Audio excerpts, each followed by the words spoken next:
Welcome to this video on how to calculate your electricity bill and accurately read your electric meter. First, let's understand the kilowatt hour, or kWh. 1 unit of electricity on your bill equals 1 kilowatt hour, which is 1,000 watts used for 1 hour. To start, locate your electric meter and note the current reading. Also, find the previous month's reading from an old bill. For our example, the current reading is 15,842 kilowatt hours, and the previous reading was 15,690 kilowatt hours. Calculate the total units consumed by subtracting the previous reading from the current reading. Here, 15,842 minus 15,690 equals 152 kilowatt hours, or 152 units consumed. Electricity is often charged in tariff slabs. This example shows 3 slabs with different rates per unit, based on consumption volume. 0 to 100 units at 6 rupees, 101 to 200 units at 7 rupees, and above 200 units at 8 rupees.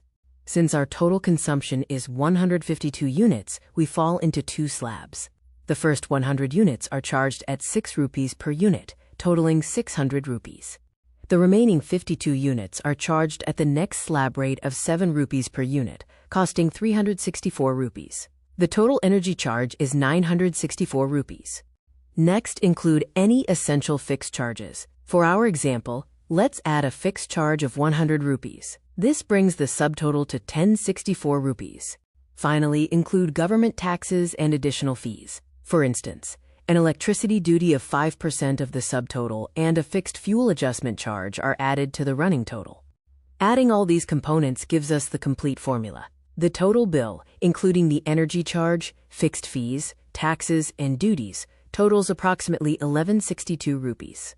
Note that residential and commercial tariffs often differ significantly. Residential rates are typically lower than commercial rates, as seen in this comparison. Understanding billing cycles and smart meters can help you manage consumption. Smart meters offer real-time usage data, making it easier to track and control energy costs throughout the month. Take a moment to identify high-consumption appliances in your home, such as air conditioners, water heaters, and refrigerators, to better understand your usage patterns. By knowing how to read your meter and calculate your bill, you can verify accuracy, manage efficiency, and take control of your electricity costs.